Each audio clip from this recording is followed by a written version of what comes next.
Lots of states have bills introduced at this point with more coming. Making the change legislatively is the first step. And in many states, that's a really difficult step to take for all the reasons we've talked about. But I do think that a lot of the hard work comes after that point, because what's happening is we're introducing a lot of uncertainty into a process here that's already pretty confusing for candidates. So as each state changes their model, has different effective dates, there's a lot of nuance that comes out of it.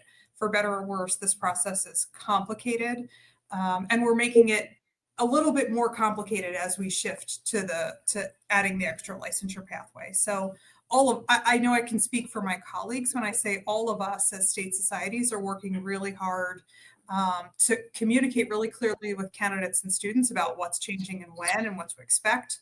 We're also thinking a lot about how to minimize the pain for firms. That goes back to the mobility issue, because in these periods of transition, it is possible that there could be more confusion and more pain. So we've always been that resource for the profession, regardless of the issue, and we'll continue to do that on licensure. The communication and clearing up all the confusion here in some ways is harder than convincing a bunch of legislators to pass the bill.